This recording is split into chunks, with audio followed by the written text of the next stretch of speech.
बिस्मिल्लाहिर्रहमानिर्रहीम, अस्सलाम वालेकुम। आज हम पढ़ना चाह रहे हैं टेस्टिंग ऑफ हाइपोथेसिस के बारे में। तो उससे पहले मैंने कुछ चीज़ें लिखी जिनसे हमें फेमिलियर होना चाहिए कि सबसे पहले हम ये कहते हैं कि हाइपोथेसिस क्या होता है, मफरूज़ा किसे हम कहते हैं। हाइपोथेसिस से मुराद है मफरूज़ा। तो हम कहते हैं जो हमें क्वेश्चन में क्लेम कर रहा होता है, जो वो बता रहा होता है इन वेरिएबल के दरमियान ये रिलेशनशिप, उसको हम कहते हैं ये हमारा हाइपोथेसिस है कि रिलेशनशिप बिटवीन और among variable is called hypothesis.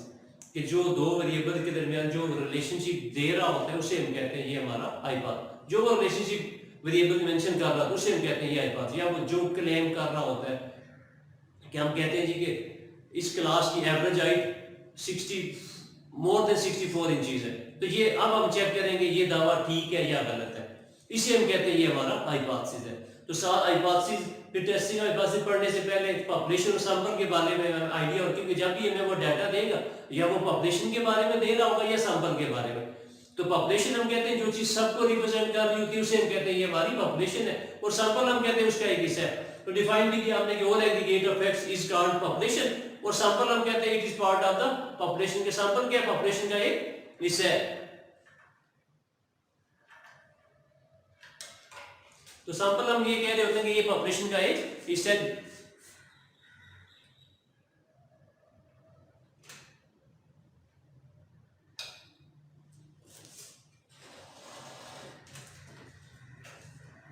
अब न्यूमेरिकली जब हम डिफरेंशिएट करेंगे तो हमें कैसे पता लगेगा उसने सैंपल का डेटा दिया है हमें या पॉपुलेशन का। तो तब हम ये कहते हैं कि जब पॉपुलेशन को वो डिस्कस करेगा तो क्या होगा, हमें रिजल्ट तो वो दे देगा लेकिन ये नहीं बताएगा ये रिजल्ट्स कितनी वैल्यूज के। लेकिन सैंपल के लिए क्या होगा, पहले वो बताएगा कि हमने इतनी वैल्यूज का सैंपल लिया है तो हमारे रिजल्ट ये आए। तो इसलिए ये ध्यान में जरूर रखने की जब तक हम ये आइडेंटिफाई नहीं कर सकेंगे कि जो डाटा उसने दिया है ये पॉपुलेशन का ये सैंपल का, तो फिर हम आगे बढ़ नहीं सकेंगे, फिर स्टार्टिंग की हमारी गलत होगी। तो अब हम आते हैं टेस्टिंग ऑफ हाइपोथेसिस की तरफ। की टेस्टिंग ऑफ हाइपोथेसिस है क्या, कि जिस टॉपिक को पढ़ना चाह रहे हैं वो है हमारा टेस्टिंग ऑफ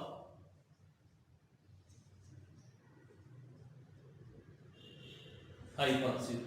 तो ये हम कहते हैं कि इसको डिफाइन नहीं करते कि it is a procedure which will enable us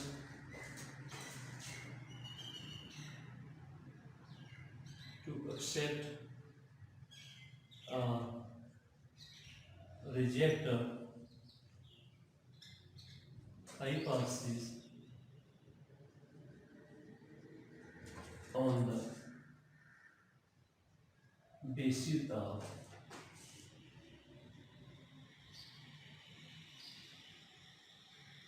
information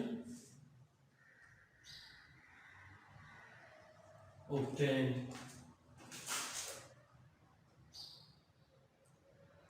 from the sun। ये हमने डिफाइन क्या किया, ये ऐसा अमल है जो हमें इस काबिल बनाता है कि हम किसी भी मफरूजे के बारे में कह सकें वो सही है या गलत है। किस बुनियाद पे, कि जो सैंपल से हमें डाटा मिलेगा वहां से तो हम क्लेम किया जा रहा होता है पॉपुलेशन के बारे में, तो फिर हम सैंपल ड्रा करके चेक करते हैं कि आया वो दावा ठीक है या गलत है।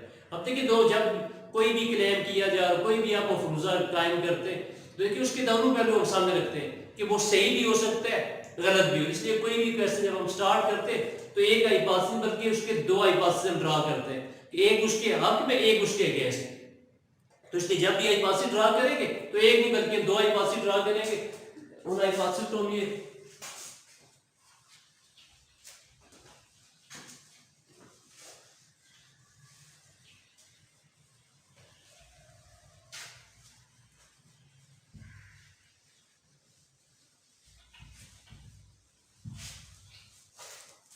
हाइपोथेसिस हमारे लिए एक को हम कहते हैं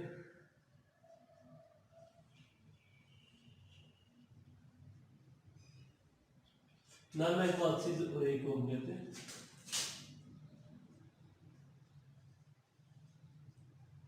अल्टरनेटिव हाइपोथेसिस। सबसे स्टार्टिंग में सबसे आसान काम भी यही और सबसे मुश्किल काम भी। अक्सर स्टूडेंट यहाँ पे कंफ्यूज हो जाते हैं कि हमने नल हाइपोथेसिस में क्या लिखना है, अल्टरनेटिव में क्या लिखना है। तो ये थोड़ा सा गौर करें तो ये बहुत आसान है। सबसे पहले अक्सर बुक्स में डिफाइन किया गया नल हाइपोथेसिस को, हालांकि जो नल हाइपोथेसिस की फॉर्म है वो टोटली डिपेंड करती है अल्टरनेटिव कि जो अल्टरनेटिव हाइपोथेसिस है उससे हमें पता चलता है कि हमारा नल क्या होगा। इसलिए पहले हम डिफाइन करते हैं अल्टरनेटिव हाइपोथेसिस को।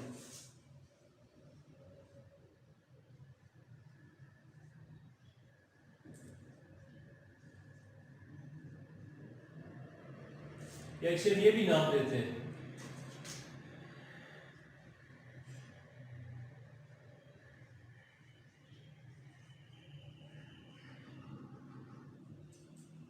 अल्टरनेटिव हाइपोथेसिस और रिसर्च और एक्सपेरिमेंटल हाइपोथेसिस कि जो आप काम करना चाह रहे हैं, जिस चीज पे आप काम करना चाहते हैं, जो वो हमें बता रहा होता है कि इन वेरिएबल के दरमियान ये रिलेशनशिप है, उसे हम कहते हैं ये हमारा अल्टरनेटिव हाइपोथेसिस। सिंपली क्या जो वो क्लेम कर रहा होता है वो हमेशा हमारा अल्टरनेटिव होता है।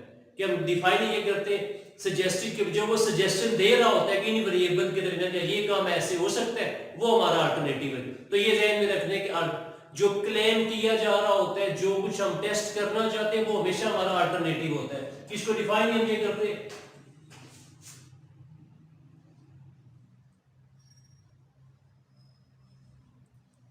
suggested relationship between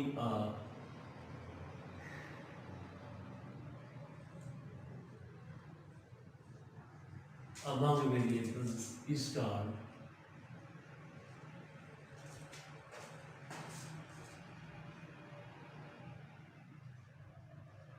alternative।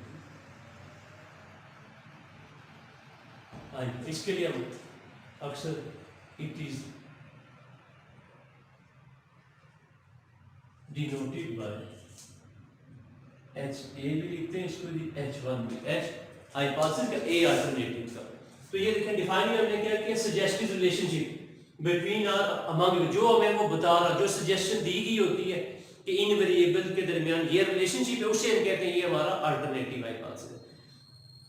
इसको और आसान कर इसमें एक कंडीशन लगाते हैं, वो जरूर ध्यान में, उससे बिल्कुल क्लियर हो जाता है कि हमने नल में क्या लिखना है, अल्टरनेटिव में क्या लिखना है। कि ये जरूर ध्यान में रखते हैं कि there is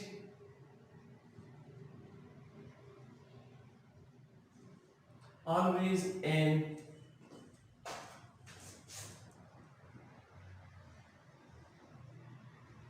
inequality in HA that is not equal to greater। कि जब भी आप अल्टरनेटिव हाइपोथेसिस लिखेंगे तो अल्टरनेटिव में ये तीन साइन आ सकते हैं, not equal to, greater, less. Alternative में इक्वालिटी कभी नहीं आएगी, ये जरूर बस ये ध्यान में रखें। तो कभी हाइपोथेसिस ड्रा करते हुए गलती नहीं होगी कि क्या हमने कहा कि जब भी हम अल्टरनेटिव हाइपोथेसिस ड्रा करेंगे तो उसमें हमेशा इनइक्वालिटी आएगी। इक्वालिटी हमेशा नल में आती है, यानी अगर इक्वालिटी आ जाएगी उसको नल में जाओ। कह रही है कि जो क्लेम किया जा रहा है वो हमारा अल्टरनेटिव हाइपोथेसिस है, लेकिन साथ हमने कंडीशन क्या लगा दी कि अल्टरनेटिव में हमेशा इनइक्वालिटी आएगी, यानी नॉट इक्वल टू आ सकता है, लेस या ग्रेटर का साइन आ सकता है। इक्वालिटी आ गई तो उसको हम नल में लिखते हैं, यानी जो वो क्लेम कर रहा है उसको हम अल्टरनेटिव में लिखेंगे। लेकिन अगर जो उसने क्लेम किया उसमें साइन जब हम सिंबॉलिकली लिखेंगे, अगर उसके साथ साइन इक्वल का आ जाएगा फिर उसको नल में लिख देंगे, और उसका जो उलट होगा उसको अल्टरनेटिव में लिखेंगे। अल्टरनेटिव को भी डिफाइन, नल को भी डिफाइन करते हैं, उसके बाद फिर हम एग्जांपल से चेक करते हैं कि हमें आइडिया होता है कि नल में क्या लिखना है, अल्टरनेटिव में क्या लिखना है।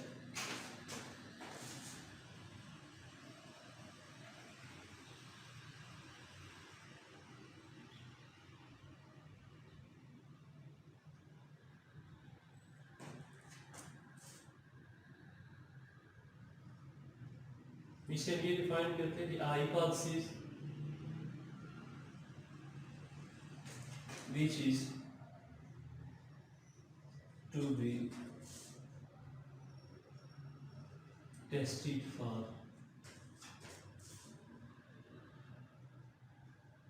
possible rejection under the assumption that it is true, it is denoted by h naught। फिर मैं एक और चीज लिख देता हूँ the form of h naught and form of null hypothesis depends upon form of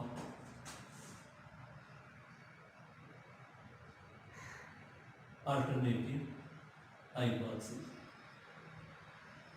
देखिए इसको डिफाइन ही क्या किया कि इस ये ऐसा बेसिकली हम कहते हैं कि जो वो दावा कर रहा होता है वो ठीक है, ये हम खुद से उसका उलट ड्रा करते हैं। हम कहते हैं हो सकता है जो क्लेम किया गया वो गलत है और जो हमने ड्रा किया वो ठीक है।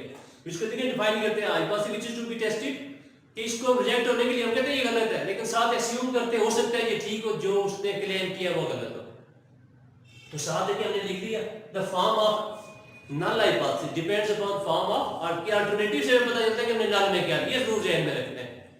तो इसलिए मैंने पहले अल्टरनेटिव को डिफाइन किया फिर नल को, और जिस तरह इसमें हमने कंडीशन लगाई कि नल अल्टरनेटिव में हमेशा इनइक्वालिटी आएगी, नल में हमेशा इक्वालिटी आएगी।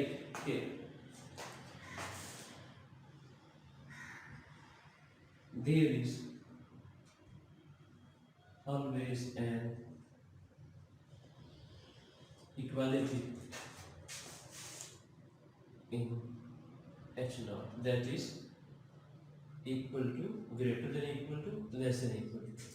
तो नल में आपके ये साइन आ जाएंगे, एक इक्वल टू का साइन आ सकता है, नॉट इक्वल टू का अल्टरनेटिव में क्या आ जाएगा, नल में अल्टरनेटिव में थे inequalities not equal to, less than greater, और नल में क्या था इक्वल आ सकता है, ग्रेटर देन इक्वल टू आ सकता है, और लेस देन इक्वल टू आ सकता है। काम ने क्या, जो क्लेम किया जा रहा है वो हमारा अल्टरनेटिव हाइपोथेसिस होता है, उसका जो उलट होता है उसको हम नल में लिखते हैं। लेकिन साथ हमने कंडीशंस लगा दी कि अगर जो वो क्लेम कर रहे हैं उसमें इक्वल का साइन आ जाएगा, उसको फिर नल में लिखेंगे। यानी ये साइन हमें खुद बता देंगे कि हमने एच ए में क्या लिखना है, एच नॉट में क्या लिखना है। हमने बस याद क्या रखना है कि अल्टरनेटिव में हमेशा इनइक्वालिटी होगी और नल में हमेशा इक्वालिटी होगी। अब एग्जांपल से कोशिश करते हैं क्लियर करने की कि हमें आइडिया होता है कि हमने नल में क्या लिखना है, अल्टरनेटिव में क्या लिखना है। थोड़ा सा हम इसको और सिंप्लीफाई करते हैं।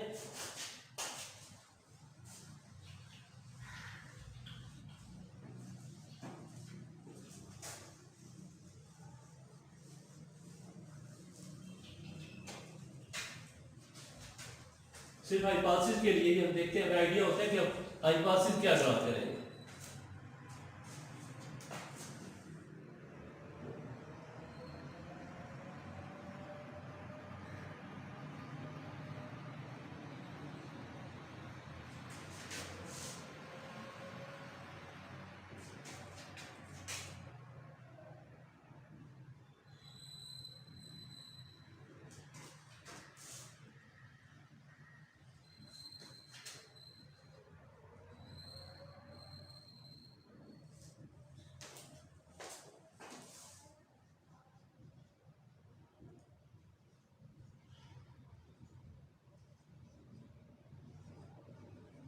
बस इतना लिखने के सिर्फ हाइपोथेसिस ड्रा करने के लिए कि हमें पता चलता है कि हमने अल्टरनेटिव में क्या लिखने है, नल में क्या लिखने है। तो देखिए हमने स्टेटमेंट क्या लिखी, can you reject a claim that average age of member of national assembly is at least 45 year. कि क्या कह रहे हैं कि क्या ऐसे दावे को रिजेक्ट करेंगे कि जो नेशनल असेंबली के मेंबरान है, जो लोग इलेक्शन जीत के आए, उनकी एवरेज एज एट लीस्ट 45 है, कि कम अज कम उनकी एज जो है वो 45 ईयर है। तो अब देखिए उसने वर्ड क्या यूज कर दिया, एटलीस्ट का।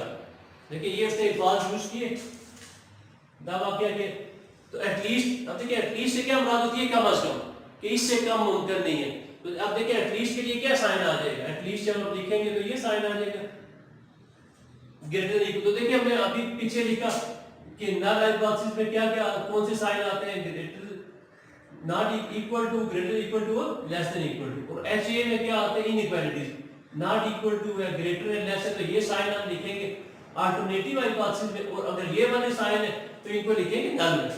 आप देखिए एटलीस्ट के लिए क्या आ गया, जब हमने एटलीस्ट के लिए साइन लिखा तो क्या आया, ग्रेटर इक्वल टू। देखें कहां लिखेंगे इसे, तो किधर आ रहा है, ये नल में। तो ये साइन खुद हमें बता देगा कि उसने जो क्लेम की है उसको हमने कहां लिखना है, क्या हम ये रहेंगे जो वो दावा कर रहा होता है वो हमेशा हमारा अल्टरनेटिव होता है? क्यों उसको हमने नाम दिया एक्सपेरिमेंटल हाइपोथेसिस रिसर्च की, जिस पे हम काम करना चाह रहे हैं, लेकिन साथ हमने रिस्ट्रिक्शन क्या लगा दी कि अल्टरनेटिव में हमेशा इनइक्वालिटी आएगी, नल में हमेशा इक्वालिटी आएगी।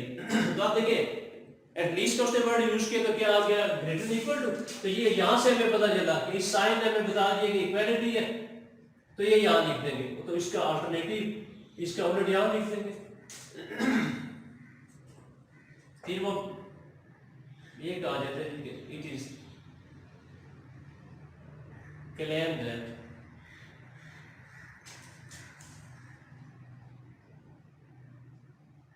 an automobile is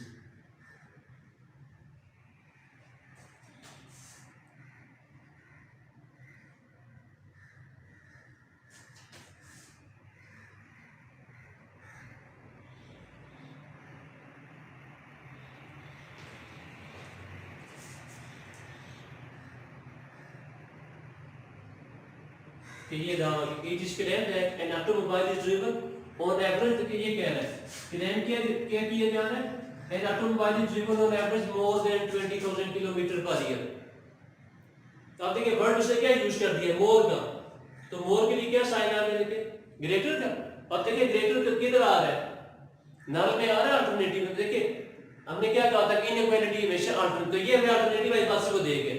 यानी इससे यहां से हमें पता चलेगा, ये जो उसने साइन यूज किया इससे हमें पता चलेगा कि ये मेरे को क्या देगा कि एच ए देगा। इसका उलट जो है हम खुद लिख लेंगे, तो ग्रेटर है तो इसका उलट क्या हो गया? लेस देन इक्वल टू, ये आपका एच नॉट पे आ गया। तो ये देखिए बिल्कुल सिंपल था, जो वो अल्फाज यूज करता है वहां से हमें खुद आइडिया हो जाता है कि हमने नल में क्या लिखना है, अल्टरनेटिव में क्या लिखना है। तो अगर वो कोई भी ऐसी स्टेटमेंट दी गई हो जिसमें आंसर हाँ ना में आता हो, ऐसा हो सकता है नहीं हो सकता, तो फिर हमेशा हम equal to not equal to का साइन इस्तेमाल करेंगे। कि वो कहता है Kine is 900 times, head appears 490 times, test the hypothesis that Kine is biased, तो या काइन बाइस्ड होगा या नहीं होगा। तो ये कहता है कि हमने एक सैंपल लिया, उसका मीन इतना आया है, उसकी तो कहता है कि आप कह सकते हैं इसको इस सैंपल को हमने एक बड़ी पॉपुलेशन से लिया जिसका मीन ये है, तो क्या होगा? देखिए या तो हमने इस सैंपल को वहां से लिया होगा या नहीं लिया होगा। तो फिर हमेशा हम क्या लिखते हैं कि नल में इक्वल आ जाएगा, अल्टरनेटिव में नॉट इक्वल टू आ जाएगा। तो देखिए बिल्कुल सिंपल था। किस चीज को आपने जब भी आप हाइपोथेसिस ड्रा करेंगे तो किन चीजों को ध्यान में रखना है? सबसे पहले क्या आपने साइंस को ध्यान में रखना है कि हमने कहा गया कि अल्टरनेटिव में हमेशा इनइक्वालिटीज आएंगी, नल में हमेशा इक्वालिटी। तो वहां से खुद ही क्लियर हो जाएगा कि नल में क्या लिखना है, अल्टरनेटिव में क्या। तो कोई भी आप जब क्वेश्चन करते हैं टेस्टिंग का, तो पहला स्टेप हमारा ये होता है कि सबसे पहले हम हाइपोथेसिस ड्रा करते हैं। तो वो क्लियर हो गया। जब हम आगे चलते हैं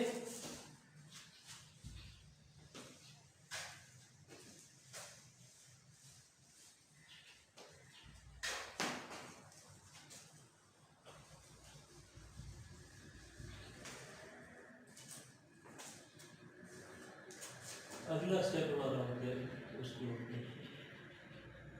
लेवल नाम सिग्निफिकेंस। इससे मुराद हम क्या कि जो भी हम काम कर रहे होते हैं उसमें जो रिस्क मार्जिन होता है उससे हम कहते हैं ये हमारा लेवल ऑफ सिग्निफिकेंस। आप कहीं से सैंपल्स कलेक्ट कर रहे हैं तो अगर आपने ट्रेंड लोग लगाए तो आपको पता है कि उसमें मार्जिन ऑफ कि उनने बहुत एहतियात से सैंपल्स कलेक्ट किए तो उसमें मार्जिन ऑफ एरर बहुत कम होगा, तो वो हमारी एरर भी कम हो जाएगी। लेकिन कुछ लोग ह्यूमन एरर हर जगह रहती है, इस वजह से हम ये भी हमेशा यूज करते हैं। जब भी टेस्टिंग करते हैं तो साथ उसमें एरर का फैक्टर भी शामिल करते हैं कि इसमें जो हम काम कर इस पर इतनी एरर हो सकती है, तो इसको डिफाइन हम ये करते हैं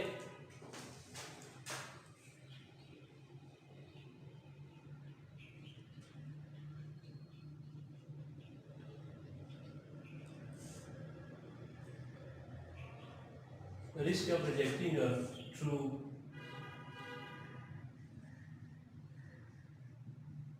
null hypothesis is called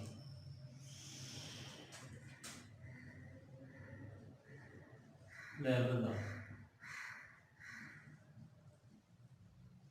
significance.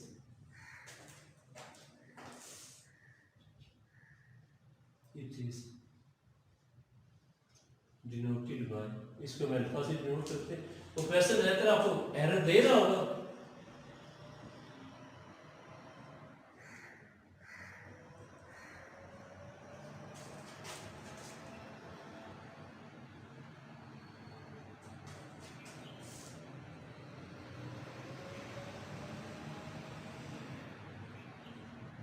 तो ये है, अक्सर हम अल्फा की वैल्यू ये यूज करते हैं 1 पर। आप कहते हैं अगर तो आपको पता है कि हमने बहुत एहतियात से काम किया तो फिर हम अल्फा यूज कर लेते हैं कि उसमें एरर इतनी है,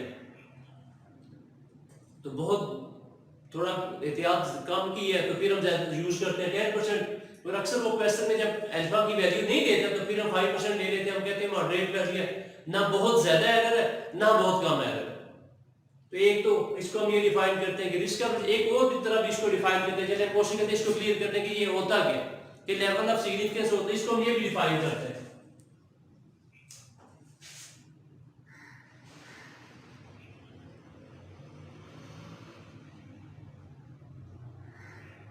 The probability of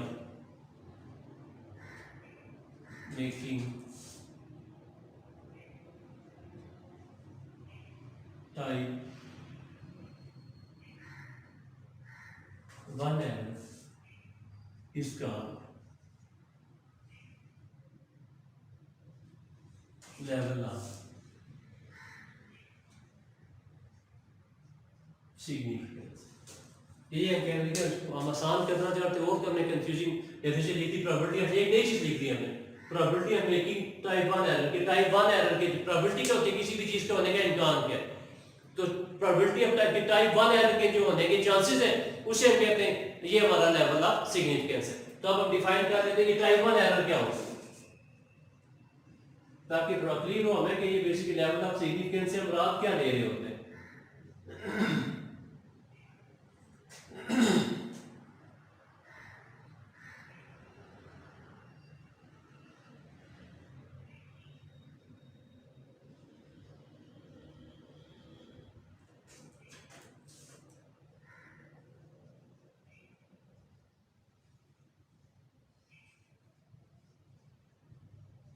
एक तो इसको ये डिफाइन करते हैं when reject a true null hypothesis, या इसे हम कहते हैं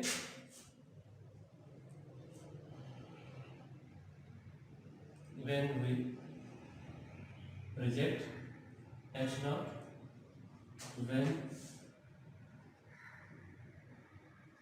it should be accepted। Simply हम ये कहते हैं जब किसी भी सही काम को कहा जाए ये गलत है, उससे हम कहते हैं ये टाइप 1 है। अब सही को गलत से क्या मुराद, तो एग्जांपल से हम कोशिश करते हैं कि ये चीज क्लियर हो कि हम इससे टाइप 1 एरर से मुराद क्या लेंगे।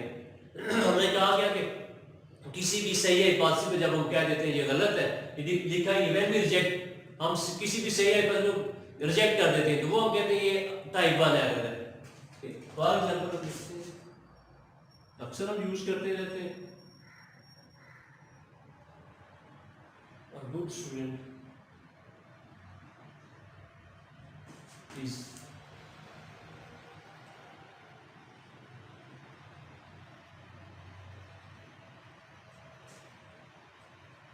a good student is failed by the examiner। एक अच्छे स्टूडेंट को एग्जामिनर ने फेल कर दिया, क्या होना चाहिए था उसे, क्या अच्छे स्टूडेंट को पास होना चाहिए था, पास करना चाहिए था, एग्जामिनर ने फेल कर दिया। बास का क्या होता है, टीम की सिलेक्शन, किसी भी खेल के लिए टीम की सिलेक्शन होती है, तो बास का तो हम कहते हैं कि बड़ी गलत सिलेक्शन हो गई है कि जो प्लेयर डिजर्व करते थे वो सिलेक्ट नहीं हुए।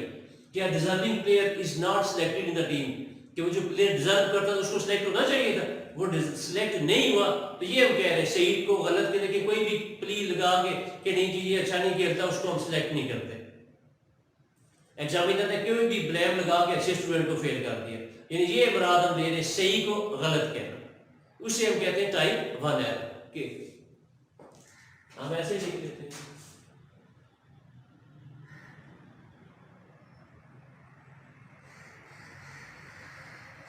an innocent person is held by the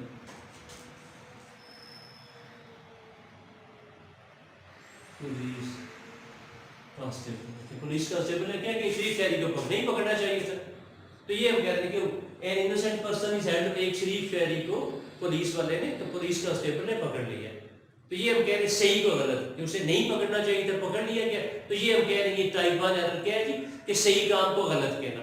एक डिजर्विंग, इस तरह की बेआम जिंदगी में बेशुमार जिंदगी में हम देखते हैं कि ये एरर यूज हो रही है, हमें आइडिया नहीं होता, तो टाइप 1 एरर से मुराद हम ये ले होते कोई भी जो काम सही है उसको गलत कहना, उसे हम कहते हैं ये टाइप 1 तो इसके जो इम्कान है टाइप 1 एरर के जो हम क्वेश्चन सॉल्व कर रहे होते हैं, वो जो हमारा इम्कान है किसी भी सही को गलत करार देने का, उसे हम कहते हैं ये हमारा लेवल ऑफ सिग्निफिकेंस। लेकिन ये लिखा हमने probability of making type 1 error कि टाइप 1 एरर के अक्कर होने के जो चांसेस है उसको हम कहते हैं ये हमारा लेवल ऑफ सिग्निफिकेंस। मुराद क्या हुई कि किसी भी सही काम को गलत करार देने का जो रिस्क है उसको हम कह रहे होते हैं ये टाइप 1 एरर है।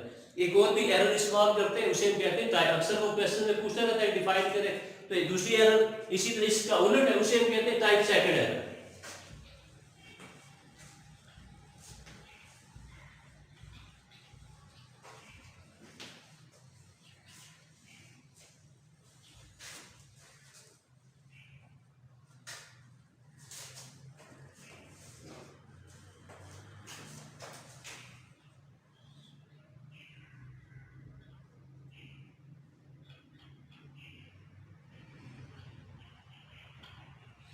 तो ये इसी का उलट इसको लिखा हमने व्हेन वी रिजेक्ट और ट्रू ना हमारे पास है, तो इसको हम कहते हैं डिफाइन करते हैं व्हेन वी रिजेक्ट की जगह एक्सेप्ट, व्हेन वी एक्सेप्ट, यहाँ ट्रू था इधर फॉल्स आ गया, when we accept false null apples.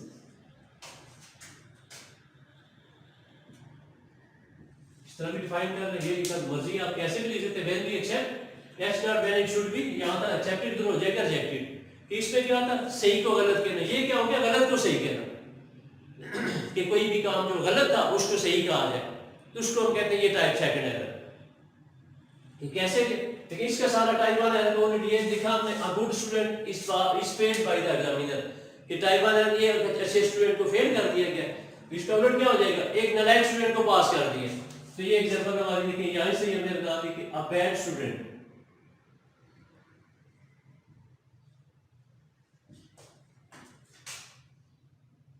a bad student is passed by the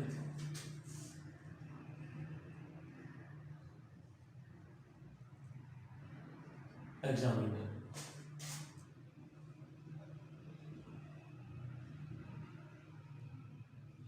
अच्छा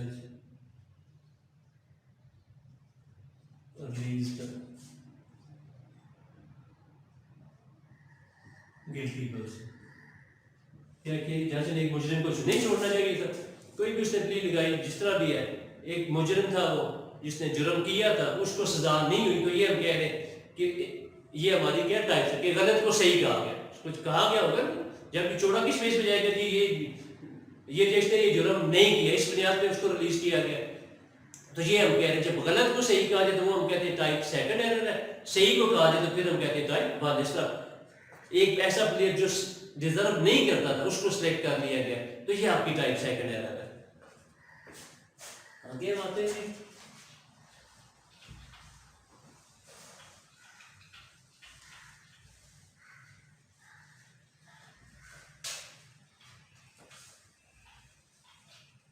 फिर जब न्यूमेरिकली सॉल्व करते हैं डिफरेंट मेथड्स हम यूज करते हैं, हमें कैसे पता लगेगा कि हमने कौन सा, उनको नाम देते हैं टेस्ट स्टैटिस्टिक्स।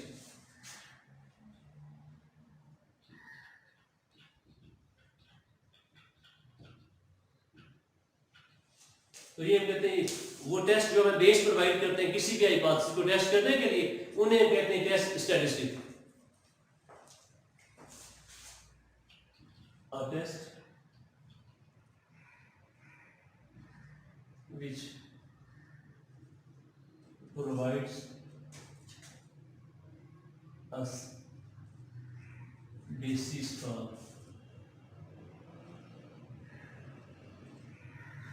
testing of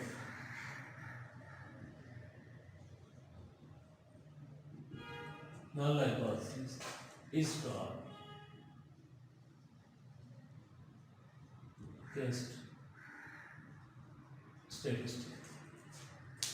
ज़्यादातर हम जो most commonly use test T Z chi-square F हम यूज करेंगे। इन सारे टेस्ट को हम कहते हैं, हम ये भी देते हैं इन टेस्ट को नाम पैरामीट्रिक टेस्ट, इस वजह से कि पैरामीटर हम कहते हैं ऐसी न्यूमेरिकल वैल्यूज को जिन्हें हम पॉपुलेशन से कैलकुलेट करते हैं, उन्हें हम कहते हैं पैरामीटर। तो जब भी आप हाइपोथेसिस ड्रा करेंगे उसमें हमेशा पॉपुलेशन की वैल्यू लिखेंगे कि इन सारे टेस्ट को हम नाम दें पैरामीट्रिक टेस्ट भी, लेकिन अभी हम जो कुछ कर रहे हैं वो सारे ये जितने भी टेस्ट में लिखे ये सारे हमारे पैरामीट्रिक टेस्ट हैं। इसमें हम क्या करते हैं, पैरामीटर की वैल्यूज को टेस्ट करते हैं। पैरामीटर्स क्या होते हैं, ऐसी न्यूमेरिकल वैल्यूज जिन्हें हम पॉपुलेशन से कैलकुलेट करते हैं उन्हें हम कहते हैं पैरामीटर, और जिन्हें सैंपल से कैलकुलेट उन्हें हम कहते हैं स्टैटिस्टिक, सिंगुलर फॉर्म में स्टैटिस्टिक। यानी ऐसी न्यूमेरिकल वैल्यू जिनको हम पॉपुलेशन से निकालते हैं वो हमारे पैरामीटर्स होते हैं, और जिनको सैंपल से निकालते हैं उन्हें हम कहते हैं स्टैट। तो इन सारे टेस्ट को हम नाम देते हैं, क्या मैंने कहा, पैरामीट्रिक टेस्ट। ये parameter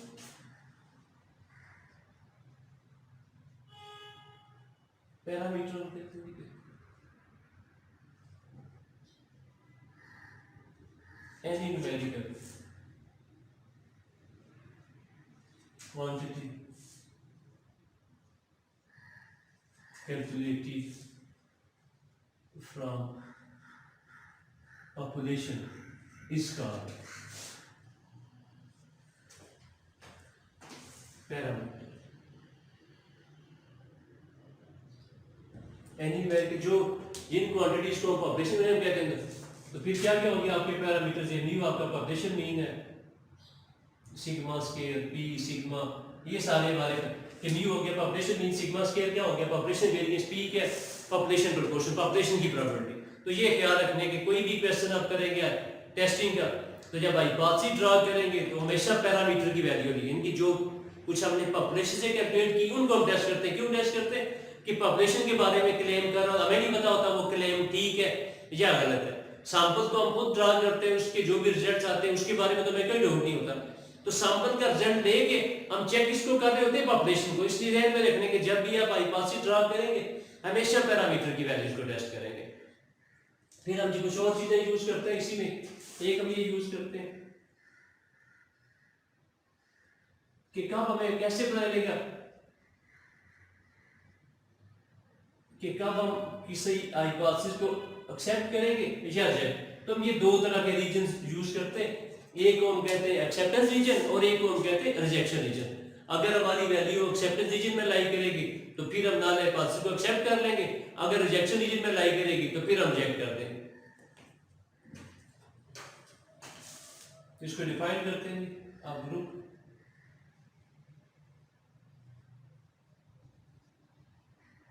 consisting of values which appears to be consistent with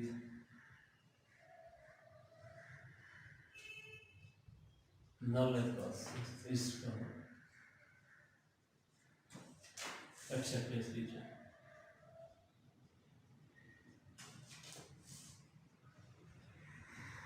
इसी के साथ रहेगी आगे 1 बाय 2 फिर वही सारा क्लियर करेंगे। तो ये डिफाइन कर लेते हैं, ये लिखते हैं साथ ही हम रिजेक्शन रीजन। यही इसमें हम लिखते हैं a group consisting of values consisting of value which appears not to be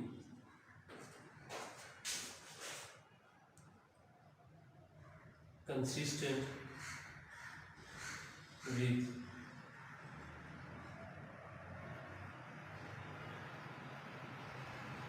null hypothesis is called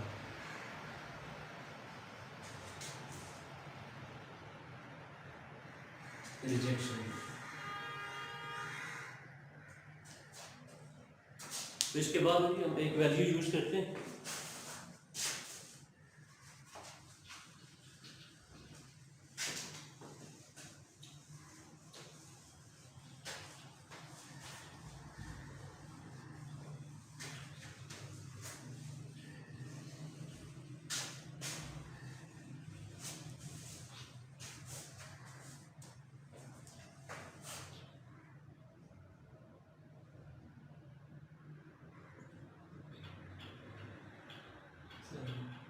critical value.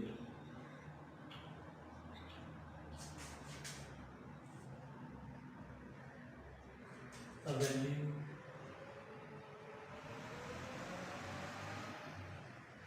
separate the acceptance region from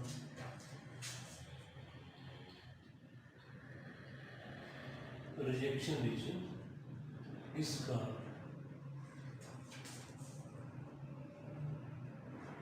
critical। वो वैल्यू जो दोनों रीजन्स को, ये जो अभी हमने डिफाइन किया एक्सेप्ट, जो दोनों रीजन्स को अलग अलग करती है कि हमें पता कैसे चलता है कहाँ से हमारा एक्सेप्टेंस रीजन शुरू हो रहा है कहाँ पे, उसको हम कहते हैं क्रिटिकल वैल्यू। फिर हम इसी में यूज करते हैं।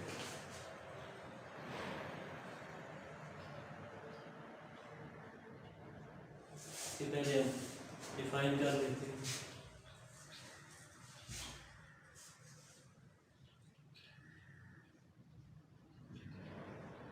To date test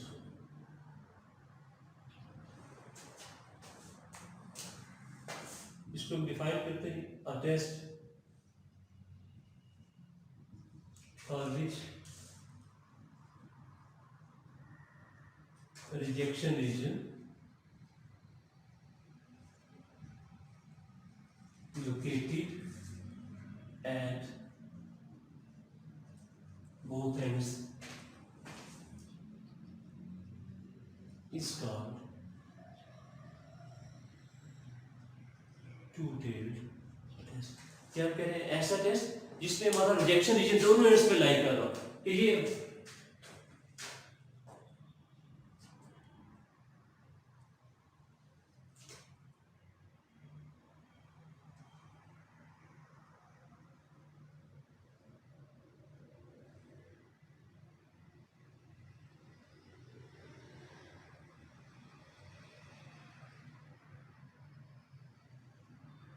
ji assume करें तो ये जो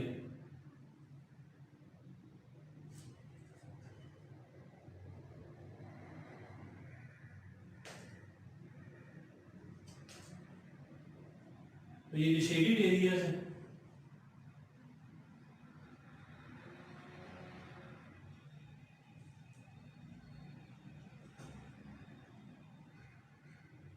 ये बीच में आपका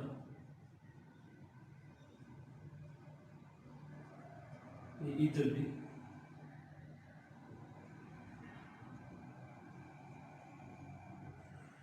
अब देखिए इसे, क्योंकि जब भी आप क्वेश्चन करेंगे तो लास्ट में ये कंफ्यूज होती है कि हमने हाइपोथेसिस को क्या करना है कि रिजेक्ट होगा या नॉट टू बी रिजेक्टेड।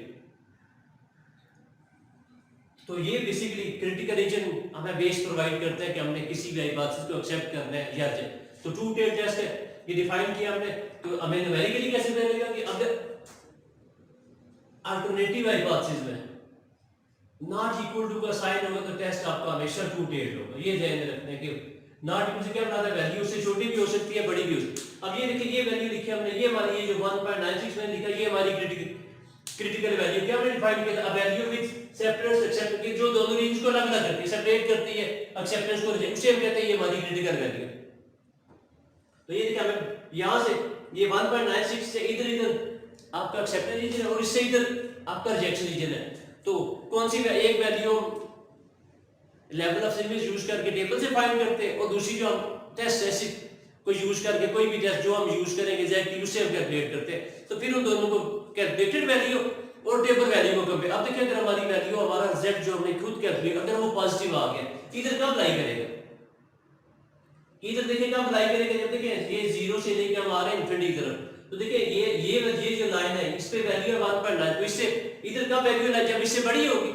तो एक रीजन हमारा ये बात है फर्स्ट कि हम z यूज कर रहे हैं, तो रीजन हमारा क्या बन गया कि हम कब रिजेक्ट करेंगे, अगर पॉजिटिव है तो हम ये लिखते हैं कि z calculated is greater than equal to z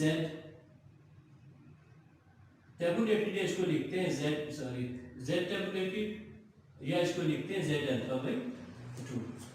यानी क्या हम कह रहे हैं अगर हमारी कैलकुलेटेड वैल्यू इससे बड़ी आई या इसके इक्वल तो फिर हम अब देखिए इसी तरह इधर आया तो इधर वैल्यूज कम हो रही है। तो देखिए ये रिजेक्शन की वैल्यू कम है जब वो 1.96 से कम होगी।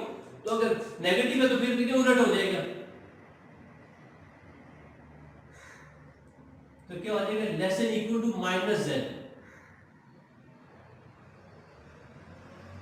या इसको ऐसे भी लिखते हैं माइनस जेड अल्फा भाई अल्फा हाफ अल्फा क्यों लिखते हैं कि देखिए आधी वैल्यू आपकी इधर लाई कर रही है आधी है इसलिए हम हाफ अल्फा इस्तेमाल करते हैं कि दोनों एंड्स पे हमारी वैल्यूज लाई कर रही है। तो टेस्ट जब टू टेल कब होगा जब अल्टरनेटिव में नॉट इक्वल टू का साइन तो अल्टरनेटिव हाइपोथेसिस में बेस प्रोवाइड करेगा कि टेस्ट आपका टू टेल्ड है या वन टेल्ड है। ये हम क्वेश्चन शुरू करेंगे साथ ही लिख लेंगे टेस्ट वन टेल है या टू टेल है क्यों जब हम रिएक्शन रीजन या क्रिटिकल रीजन ड्रा करेंगे तो वहां हमें आइडिया होगा फिर हमें पता हमने क्या ड्रा करना है। तो जब आपका टेस्ट टू टेल होगा तो दो पॉसिबिलिटी है अगर हमारा जो हमारी कैलकुलेटर अगर वो पॉजिटिव आ रही है तो फिर कब रिजेक्ट करेंगे कि अगर उसकी वैल्यू टेबल वैल्यू से बड़ी आ जाएगी तो हम एच नॉट को रिजेक्ट कर देंगे। तो अगर माइनस में फिर उलट है अगर हमारी कैलकुलेटेड वैल्यू टेबल वैल्यू से कम आएगी तो फिर हम एच नॉट को रिजेक्ट कर देंगे। तो वन टेल टेस्ट दूसरा होता है वन टेल वो इसका उलट है उसमें क्या होता है रिजेक्शन रीजन एक ही एंड पे लाई करता है या लेफ्ट पे लाई कर रहा होगा या राइट पे लाई कर रहा होगा। तो उसको हम डिफाइन करते हैं।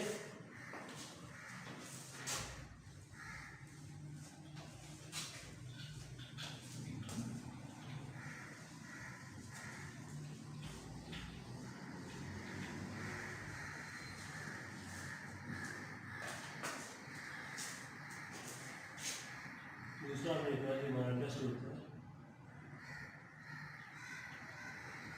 वन टेल इसको डिफाइन करते हैं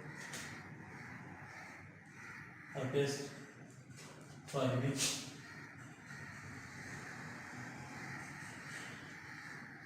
rejection region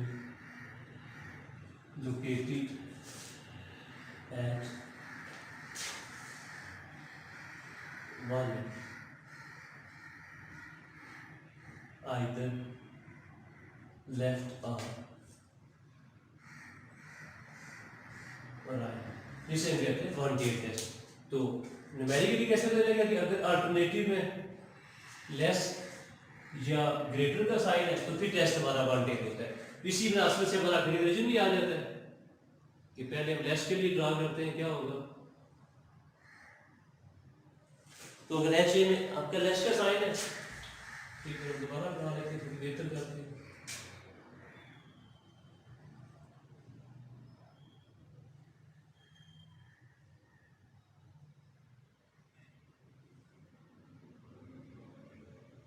तो जब भी लेस होगा तो फिर आपका क्रिटिकल रीजन जो वो लेफ्ट पे लाई कर रहा होगा। लेस के लिए हमेशा ये होगा यानी वन ये लेस जब भी अल्टरनेटिव है तो रिजेक्शन रीजन आपका इधर लाई कर रहा होगा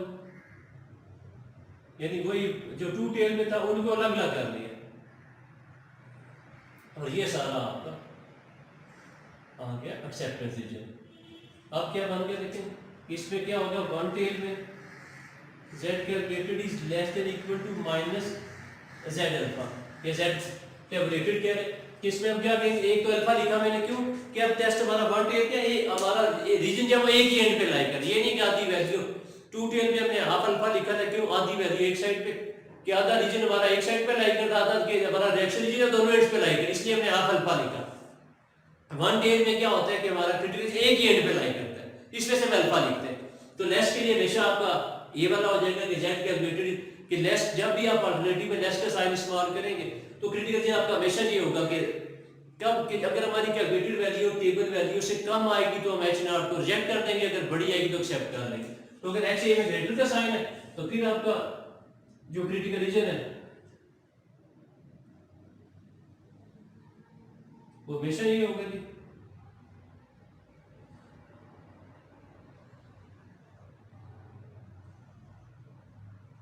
ये रिएक्शन हमेशा आपका राइट साइड पे लाई करेगा। ये फिर जो मैंने 1.645 लिखा ये क्रिटिकल वैल्यू इसको कहते हैं टेबल वैल्यू। तो ये देखिए ये आपका रिएक्शन इधर आ गया और ये बाकी सारा आपका हो गया। अब देखिए इधर क्या वैल्यू लाई करेगी जब इससे क्या होगी बड़ी होगी तो इसलिए इसमें हमारा जो क्रिटिकल रीजन बनता है वो ये होता है z calculated is greater than equal to z alpha. तो पॉजिटिव में हम क्या अगर हमारी कैलकुलेटेड वैल्यू देखें क्या होगी टेबल से बड़ी होगी तो फिर हम इधर लाई करेंगे तो फिर हम रिजेक्ट कर देंगे। उसमें क्या है अगर हमारी कैलकुलेटेड वैल्यू टेबल से छोटी आएगी तो फिर हम रिजेक्ट कर देंगे। तो टू टेल में हम ये कमांड लिखते हैं तो वन टेल में क्या करते हैं अलग अलग कर लेते हैं तो टेस्ट टू टेल कब होता है कि जो अल्टरनेटिव में देखिए तीन ही ऑप्शन लिखे थे, हमने कहा था कि अल्टरनेटिव हाइपोथेसिस में हमेशा इनइक्वालिटीज आती है कि या नॉट इक्वल टू आ सकता है, या लेस आ सकता है, या ग्रेटर आ सकता है। तो नॉट इक्वल टू होगा तो टेस्ट हमारा टू टेल्ड है, लेस या ग्रेटर होगा तो फिर टेस्ट हमारा वन टेल्ड है। तो फिर इसी तरह लास्ट पे जाके हम कंक्लूजन ड्रा करते हैं क्या आया इस हाइपोथेसिस को हम एक्सेप्ट करेंगे, रिजेक्ट करेंगे। तो अब हम तरतीब से सारे स्टेप्स लिखते हैं कि जब हम किसी भी पैरामीटर को टेस्ट करते हैं तो स्टेप्स क्या क्या, पहला स्टेप क्या होता है, दूसरा क्या, वो हम लिख लेते हैं। ये पहले हमने सारा कुछ डिफाइन कर लिया, सारी चीजों को एक्सप्लेन कर दिया जो यूज होगी। अब हम लिखते हैं सबसे पहले हम इस पैरामीटर को टेस्ट करते हैं, टेस्टिंग ऑफ हाइपोथेसिस फॉर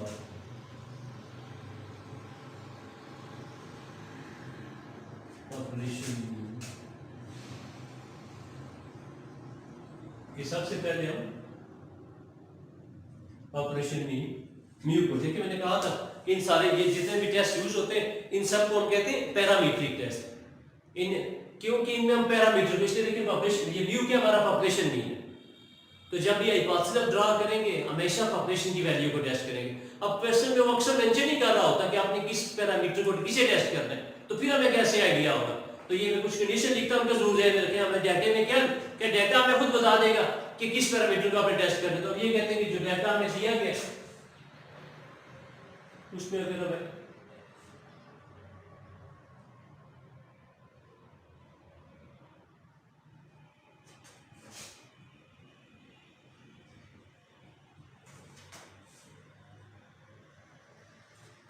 ये चीजें हमें दे रहा हूं, एन हमारा क्या हो गया सैंपल साइज, एक्स बार क्या हमारा सैंपल का मीन, म्यू क्या हमारा पॉपुलेशन, ये तीन, ये देखिए ये आपका क्या है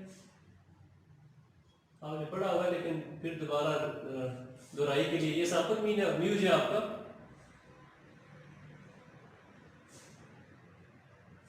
पॉपुलेशन मीन है, एन आपका क्या है सैंपल साइज, और ये सिग्मा स्केल है, ये आपका पॉपुलेशन का वेरिएंस है, ये सिग्मा जो है ये पॉपुलेशन की क्या स्टैंडर्डाइजेशन है, और इसी तरह ये एस स्केल ये सैंपल वेरिएंस है, और एस जो है वो सैंपल की। तो कोई भी क्वेश्चन है उसमें आपको एन एक्स बार ये तीन चीजें दे रहा हूं और इनमें से कोई एक value sigma square sigma S square इसमें से कोई एक वैल्यू दे रहा हूं, तो फिर हम जब भी हाइपोथेसिस ड्रा करेंगे हमेशा म्यू की वैल्यू टेस्ट करेंगे। जो म्यू की वैल्यू दे रहा होगा उसको हम चेक करेंगे आया वो उसके इक्वल है लेस है, तो ये याद रख लें, ये कंडीशंस याद रखनी है कि डाटा में क्या देगा तो हमने क्या टेस्ट करना होता है। तो पहला स्टेप देखिए हमने कहा था कि सबसे पहले हम दो हाइपोथेसिस ड्रा करते हैं, कौन कौन से, नल और अल्टरनेटिव। तो ये हम देख लेंगे mu is equal to mu naught, क्या करेंगे जो वैल्यू वो दे रहा होगा, अल्टरनेटिव में आ जाएगा क्या क्या आ जाता है, mu is not equal to mu naught, देखो लिखा था अल्टरनेटिव में तीन साइन आ सकते हैं, नॉट इक्वल टू ग्रेटर या लेस। देखिए नॉट इक्वल टू होगा तो टेस्ट आपका टू टेल्ड हो जाएगा, लेस होगा या ग्रेटर होगा तो टेस्ट आपका क्या हो जाएगा कि वन टेल्ड। ये पहले हिसाब सीख लेना, जब हम क्वेश्चन सॉल्व करेंगे तो ये पहला स्टेप हमारा होता है हाइपोथेसिस ड्रा करना। फिर क्या लिखा था हमने second ji level of significance, कहा था कि अल्फा की वैल्यू दे रहा होगा, नहीं देगा तो हमेशा 0.05 इस्तेमाल कर लेंगे। थर्ड स्टेप हमारा जी लिखा था टेस्ट स्टैटिस्टिक, तो म्यू को टेस्ट करने के लिए z भी यूज करते हैं, x बार भी यूज करते हैं। तो z का फार्मूला लिखते हैं x बार माइनस t भी यूज करते हैं x bar minus mu sigma over n root, या लिखते हैं x bar minus mu s over. तो अब z हम यूज करते हैं कि म्यू को टेस्ट करने के लिए z भी एप्लीकेबल होता है, t भी एप्लीकेबल होता है। तो हमें कैसे आइडिया होगा कि हमने z यूज करना है या t यूज करना है, तो हम ये कहते हैं कि कंडीशन ये लगाते हैं कि we use z test if, पहली कंडीशन क्या है, सिग्मा इज नाउन, सिग्मा या सिग्मा स्क्वायर क्या पॉपुलेशन स्टैंडर्डाइजेशन, पॉपुलेशन वेरिएंस या पॉपुलेशन की स्टैंडर्डाइजेशन दी गई हो तो फिर हमेशा आप z टेस्ट यूज करेंगे। सेकंड हम कहते हैं n इज ग्रेटर देन 30, जब n 30 से बड़ा है फिर हम सिग्मा देखते ही नहीं, फिर सिग्मा दिया गया या ना दिया गया, फिर भी z दिया, sigma is noun are unknown. ठीक है, क्लियर हो गया कि z हम कब यूज करेंगे, या तो हमें सिग्मा दे रहा हो तो, या फिर अगर सिग्मा नहीं दे रहा तो फिर n हमारा 30 से बढ़, फिर हमें सिग्मा चेक ही नहीं करते। सिग्मा देगा तो z है, सिग्मा नहीं दे रहा तो फिर हम n देखेंगे। मैंने इसके साथ लिख दिया कि कहीं आप ये कंफ्यूजन कि सिग्मा भी देगा n 30 से बड़ा है तो सिग्मा देगा तब भी z है, n 30 से बड़ा है तब भी z। तो सिग्मा ना दे रहा तो फिर जरूर n चेक कर लें, n अगर 30 से बड़ा है तो z यूज करेंगे। और दूसरा क्या मैंने कहा कि इसको टेस्ट t भी यूज कर, we use t test if एक ही कंडीशन है, sigma is unknown n is less than, लेकिन सिग्मा भी ना दे और n भी 30 से कम हो तो फिर हम t यूज करेंगे। सिग्मा दे रहा होगा फिर भी z है, n 30 से बड़ा हो गया फिर भी z है।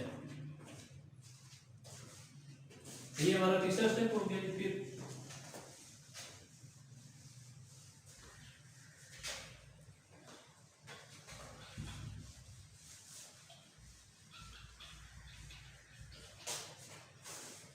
फोर्थ स्टेप हमारा हो गया, हम ये लिखते हैं क्रिटिकल रीजन। निश्चित बेसिकली ये होता है हमारा रिजेक्टेड का हमारे पास। अब देखिए फिर हमने लिखा to test test 1 to test के लिए हमने क्या, तो यहाँ पे वही क्रिटिकल रीजन में हम जब हाइपोथेसिस हमें आइडिया होगा कि हमारा टेस्ट टू टेल है तो टू टेल के लिए टू टेल वाला रिजेक्शन रीजन लिख देंगे, वन टेल के लिए वन के क्या लिखा था हमने, ये अगर टेस्ट टू टेल है तो देखिए हमने लिखा था कि या तो ये z calculated is less than equal to minus z calculated and z calculated is greater than equal to z calculated. क्या ये रिजेक्शन किसके लिए हो जाएगा, टू टेल के लिए, कि आप जो भी आपकी कैलकुलेटेड है उसको कंपेयर अगर माइनस आई है तो इससे कंपेयर कर लेंगे, अगर प्लस आई तो इससे कंपेयर कर लेंगे। तो ये जो हम बेसिकली यहाँ लिखते हैं कंडीशन, ये जब भी सेटिस्फाई होती है तो हमेशा हम नल हाइपोथेसिस को रिजेक्ट, इसलिए मैंने यहाँ लिख दिया रिजेक्शन रीजन, क्रिटिकल रीजन को साथ मैंने लिख दिया। ये याद रखने के ये जो हम लिखते हैं ये हमारा रिजेक्शन रीजन होता है कि कब हम हाइपोथेसिस को रिजेक्ट करेंगे। तो जब भी आपका टेस्ट टू टेल क्या होने वाला कब होता है, जब HA में क्या होता है नॉट इक्वल, तो फिर आपके रिजेक्शन रीजन ये होते हैं। या इसी में हम ऐसे भी कर लेते हैं कि टू टेल के लिए अपनी सहूलत के लिए हम ऐसे करते हैं कि मार ले लेते हैं, हम ये लिख देते हैं z मार इज, फिर हम एक ही रीजन लिख देते हैं कि टू टेल के ऐसे भी कर सकते हैं कि कैलकुलेटेड वैल्यू को मार लेंगे तो उसको पॉजिटिव से मार लेंगे तो नेगेटिव पॉजिटिव है तो फिर पॉजिटिव से ही कंपेयर करेंगे। तो ये आप मर्जी है दोनों लिख लें या इस तरह करके कर लें। तो टू टेल के लिए आपका ये क्रिटिकल रीजन हो जाएगा कि अगर वैल्यू पॉजिटिव आ रही है, अगर हमारी कैलकुलेटेड वैल्यू टेबल से बड़ी आएगी तो रिजेक्ट करेंगे, नेगेटिव आ रही है टेबल से तो अगर हमारी कैलकुलेटेड टेबल से छोटी आएगी तो फिर रिजेक्ट करेंगे। तो वन टेल के लिए जब वहां लिखा था कि z इज अगर लेस है तो फिर ये हो गया, ये किसके लिए हो गया जी, वन टेल टेस्ट के लिए। वन टेल का जब h में लेस है तो रिजेक्शन रीजन आपका ये हो जाएगा कि अगर हमारी कैलकुलेटेड वैल्यू टेबल से लेस आएगी फिर हम रिजेक्ट कर देंगे, अगर ग्रेटर तो फिर रिजेक्शन रीजन हमारा ये हो जाएगी जो पीछे हमने लिखा वन टेल टू टेल में कि HA में ग्रेटर का साइन है तो फिर आपका रिजेक्शन रीजन ये आ जाएगा। वो जो हमने डिफाइन किया वहां आप देख सकते हैं दोबारा one tell to tail test को, तो वही सारा कि वन टेल टेस्ट है तो रिजेक्शन रीजन में एक तो अल्फा लिखेंगे, फिर हम ये कहते हैं अगर लेस है तो फिर हम कहते हैं अगर हमारी कैलकुलेटेड वैल्यू टेबल से कम आएगी तो हमारा HNR रिजेक्ट हो जाएगा।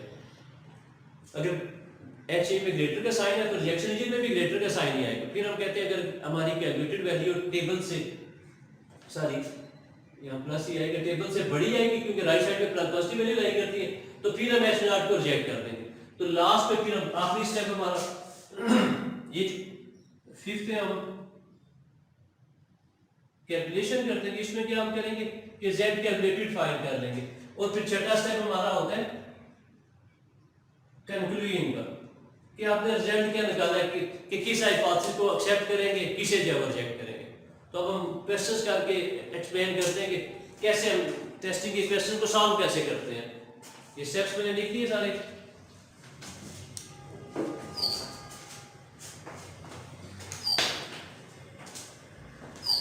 अस्सलाम वालेकुम। तो टेस्ट का हिफाजत का अब हम क्वेश्चंस करना शुरू करते हैं कि सबसे पहले हम पॉपुलेशन मीन को टेस्ट करने के लिए हमने सारा क्वेश्चन लिखा, तो अब हम उस पॉपुलेशन मीन के रेलेवेंट क्वेश्चंस करना चाह रहे हैं। क्वेश्चन लिख रहा हूँ मैं, तो फिर हम उसे सॉल्व करते हैं कि हम सॉल्व कैसे करेंगे। ऑटोमोबाइल ये क्वेश्चन है इस driven it is on average claim that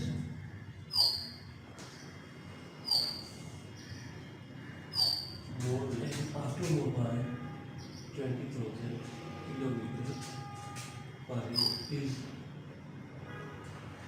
driven to test this claim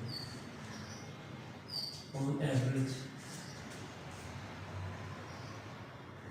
more than a random sample of 20,000 kilometers per year to test under this claim are asked to keep the random sample of 100 which automobile owners are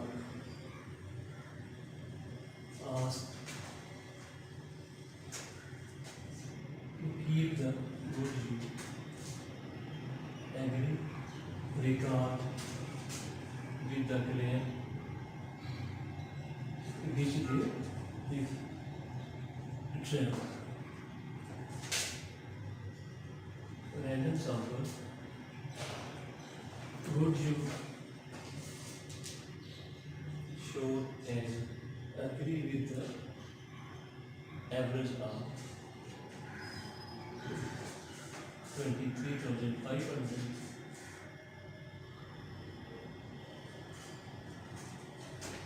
with the standard deviation of 39 using 5% level of significance.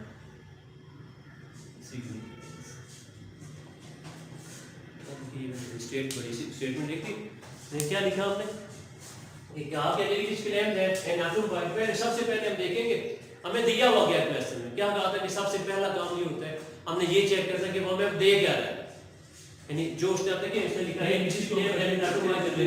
लिखा भी कि हम test कब करते हैं operation mean के condition हमने लिखी है कि हमें क्या दिया क्या होगा, तो हम ऑपरेशन मीन को टेस्ट भी एवरेज करते हैं। देखें दो एवरेज जैसे दिए यहां पे इंग्लिश में लिखा ऑपरेशन मीन को टेस्ट किया है, एक होते हैं सबसे पहले लिखते हैं एक्स में दिया हुआ क्या होता है, सबसे का मीन एक हमारा होता है ऑपरेशन ये उसने, तो हमें कैसे चलेगा कि एक एवरेज आता है कौन सा डिनोमिनेटर यहां इसको डिनोट कर रहा है रिप्रेजेंट कौन सा मीन है वो सब कुछ कर दी, ये भी एवरेज दी कि आपने कहा था कि ये भी है वो पॉपुलेशन को डिस्कस कर देखते हैं ये चार राशि में से यहां से क्या लिखा है कि एक एवरेज है वो सैंपल को डिनोट कर रही होती है, ये नहीं मिला है और एक जो है वो पॉपुलेशन के मीन को डिनोट कर ये रिजल्ट आया और देखना ये कि कितनी ऑटोमोबाइल है सैंपल क्या कौन सा तादाद नहीं दे, जब तादाद नहीं दे रहा होता फिर जो दिया गया वो रिजल्ट देते तो उससे क्या करते हैं तादाद दिए रिजल्ट तो दे देते ये नहीं पता ये रिजल्ट कितनी वैल्यू है, लेकिन सबका तरीका क्या होता है कि पहले वो तादाद देते हैं फिर वो बताते हैं कि यहां से हमने जो रिजल्ट निकाला जब वो तादाद दे देगा उसके बाद जो हमने देखा वो आपका सैंपल के लिए हो जाएगा। क्या देखिए शो आपने जो इसमें नेटवर्क का digital record on average more than 20,000 यहां से ये पहला नहीं बताया तो ये वाला आप यहां से जो मिसाल है जहां से आज हमें देगा वो आपका सैंपल कर सकते हैं, हमें रिजल्ट देंगे लेकिन कह रहे हैं वो एक सकते हैं क्या नहीं देंगे कि औसतन आइटम साइज ऑफलाइन अगर सैंपल के साथ या 20 किलो ये जो ज्यादा दिया गया ये सैंपल कर अब इसमें ये नहीं बताया कि हमने जब तक ये ऑप्शन डिस्कस करते हैं निकालना है तो तादाद ही रिजल्ट ये रिजल्ट ये क्या होगा तादाद नहीं होता जब तक ये नंबर नहीं होगी पॉपुलेशन इससे हमारा ये रिजल्ट हमें देख के तादाद बता ये फिर रिजल्ट बता रहा है, तो ये जो मीन देगा ये भी सैंपल में ये हमें डिस्ट्रीब्यूशन ये भी सैंपल की क्या हमें पहले ये फिर क्या करते क्या गया किस क्लेम को चेक करने के लिए हमने क्या किया 20,000 हमने ऑटोमोबाइल के हमने रैंडम सैंपल का और हमने ऑटोमोबाइल की 100 मान कौन सी, तो ये देखें ध्यान देंगे तादाद आपको। अब यहाँ से अब इस 100 के जो भी रिजल्ट है हमारे सारे सैंपल के लिए, लेकिन तादाद देंगे। अब वो कह रहे देखिए would you agree with the claim if random sample showed an average, कह रहे आप क्लेम से एग्री करते हैं अगर सैंपल के रिजल्ट ये आए। देखिए क्या है, sample showed an average of 20, अब फिर देखिए एवरेज देंगे तो फिर ये कौन सी एवरेज होगी, जब तादाद देंगे तो फिर देखिए हमारा मीन जो है वो सैंपल का हो गया कि ये हमें देगा 23,500, और फिर सजेशन भी देंगे तो वो भी सैंपल की होगी, वो होगी 3900।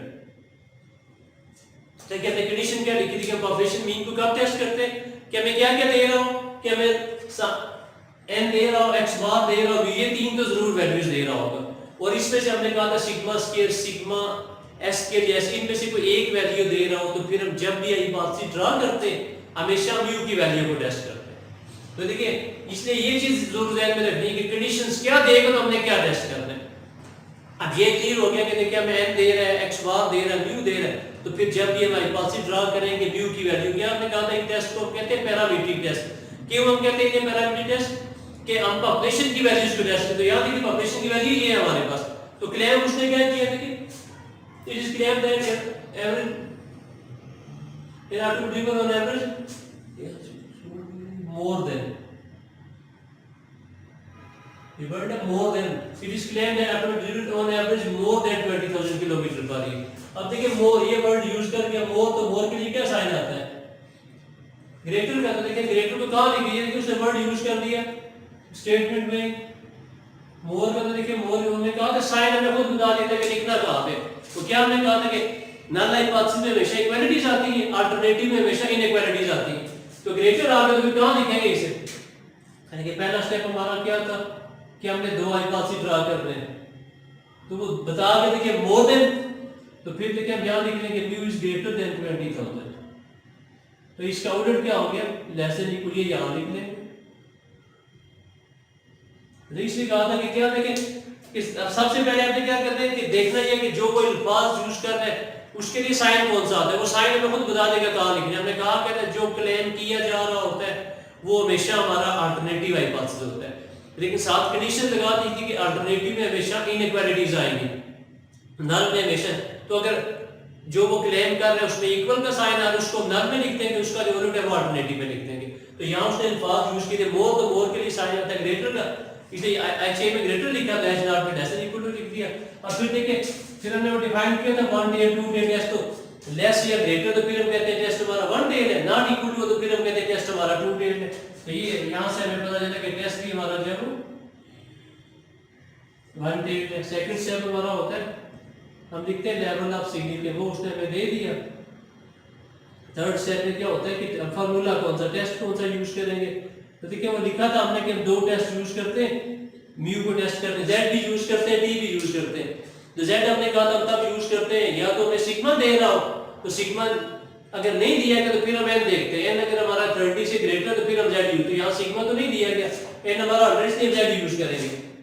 तो जेड का फार्मूला भी ये इस्तेमाल करते हैं, एक्स बार माइनस म्यू, एस दिया तो S over N under. Fourth step में हम लिखते हैं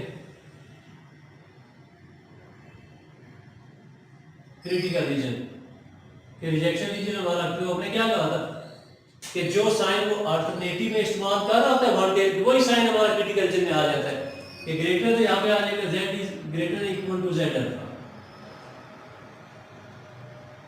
अब 0.5 पे इसकी वैल्यू फाइंड कर देंगे, 1 टेबल पे 1.6 ये टेबल दिया होगा, तो 1 टेबल वैल्यू कि z की टेबल में आप देख लेंगे z की वैल्यू किस पे 0.05 पे, तो 1 टेबल पे दोस्तों वो दी होगी वैल्यू 1 टेबल पे, तो 1 टेबल पे इसकी वैल्यू होती है 1.645। तो इसके बाद ये सारा में लिखना ही है आपने। अब अगले स्टेप पे हम करते हैं कैलकुलेशन।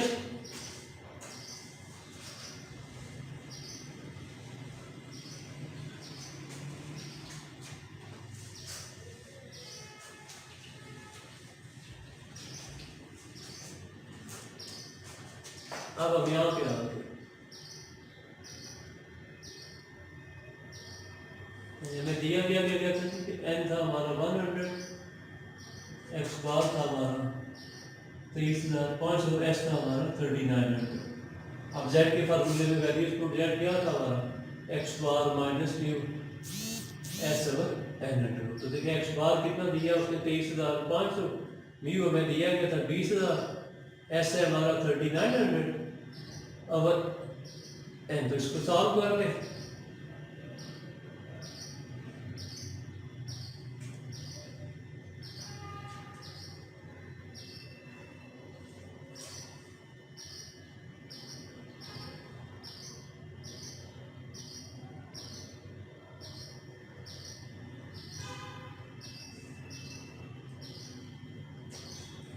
तो ये डिवाइड कर लिए आपकी वैल्यू आ जाएगी 8.9 से। ये हमारी आ गई कैलकुलेटेड वैल्यू, टेबल वैल्यू थी 1%। आप देखें क्या हमने कहा, ये क्रिटिकल हमने नाम के दिया था रिजेक्शन रीजन के। जब भी ये कंडीशन सेटिस्फाई होगी हमेशा हम नल हाइपोथेसिस को रिजेक्ट करेंगे। तो अब देखें कैलकुलेटेड वैल्यू इससे बड़ी आ गई, तो ये फिर आप यहाँ पे 6 स्टेप अब लिखेंगे। कंक्लूजन का क्या लिखेंगे कि since calculated value is greater than table value, hence we reject। तो रैशनल को रिजेक्ट करेंगे, इससे बता देंगे एच एक स्टेप होगा। तो लास्ट पे ये भी एक स्टेप और भी करते हैं अगर आपको, तो ये हम एक स्टेप और भी कर लेते हैं डिसीजन का कि क्या जी फिर क्या फिर जो उसने क्लेम किया था वो जस्टिफाई हो रहा है नहीं हो रहा। तो देखें ये चीज एक्सेप्ट किससे बनाता है, उसका क्लेम जस्टिफाई हम लिख देंगे hence the claim is justified। तो ये रिव्यू के लिए जब हम करेंगे तो ये सिंपल सा मेथड है। याद क्या रखना है आपने कि हमें म्यू को कब टेस्ट करेंगे, तो हमें क्वेश्चन में क्या दिया गया होना चाहिए एन एक्स बार म्यू, ये तीन वैल्यूज दे रहा हूं। तो जब भी हाइपोथेसिस ड्रा करेंगे हमेशा म्यू की वैल्यू को टेस्ट करेंगे। जो वो क्लेम करेंगे वो हमेशा हमारा अल्टरनेटिव हाइपोथेसिस होता है। फिर म्यू को टेस्ट करने के लिए दो टेस्ट यूज होते हैं, जेड और टी। जेड हम तब यूज करते हैं कि या तो हमें सिग्मा दे रहा हो या एन हमारा 30 से ग्रेटर हो, और टी एक रूप में इस्तेमाल करते हैं एन भी हमारा लेस देन 30 और सिग्मा भी ना दिया गया हो। अल्लाह हाफिज।